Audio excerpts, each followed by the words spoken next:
Hello मेरे प्यारे बच्चों। तो देखिए हिस्ट्री का 9th नंबर प्रश्न है।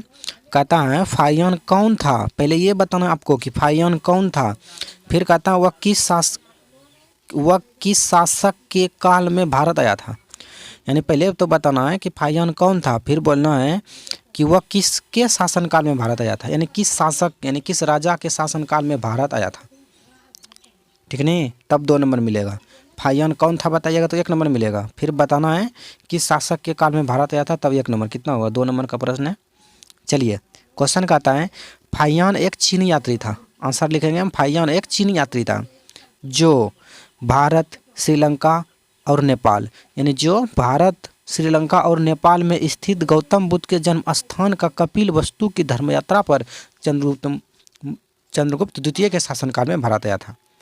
पहले तो यहीं पे स्थान इसका क्वेश्चन हो गया इतना सा का। फाहियान कौन था, इसका आंसर है कि फाहियान एक चीनी यात्री था जो भारत हो गया, श्रीलंका और नेपाल में स्थित, जो कि भारत और श्रीलंका और नेपाल में स्थित गौतम बुद्ध के जन्म स्थान कहाँ है? कपिल वस्तु की धर्म यात्रा पर आया था। ठीक नहीं, धर्म यात्रा पर आया था। और उसके बाद यह चंद्रगुप्त द्वितीय के शासनकाल में भारत आया था। किसके शासनकाल में? चंद्रगुप्त द्वितीय के शासनकाल में भारत आया था। आप नीचे देख सकते हैं। नेपाल में स्थित गौतम बुद्ध के जन्म स्थान कपिल वस्तु की धर्म यात्रा पर भारत आया, लेकिन किसके समय? धर्म यात्रा पर चंद्रगुप्त द्वितीय के शासनकाल में भारत आया। किसके समय? चंद्रगुप्त द्वितीय के समय भारत आया। तो इसमें दोनों बात छुपा हुआ है बच्चों। फिर से एक बार रिपीट करते हैं।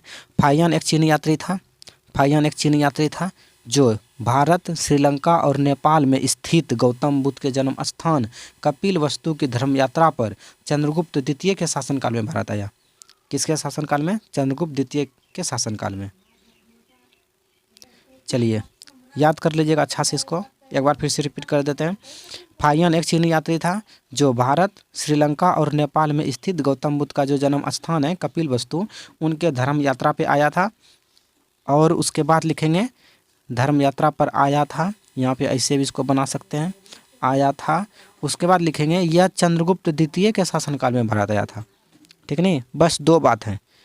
पहला बोलेंगे फाहियान चीनी यात्री था जो भारत, श्रीलंका और नेपाल में स्थित गौतम बुद्ध का जन्म स्थान, भारत, श्रीलंका और नेपाल सभी जगह तो गौतम बुद्ध का अथी था, बौद्ध धर्म का प्रचार हुआ था, इसीलिए तीनों देश का नाम दिया।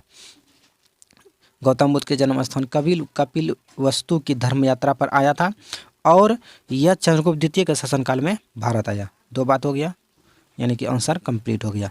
चलिए बच्चों क्वेश्चन नंबर 10 की तरफ चलते हैं।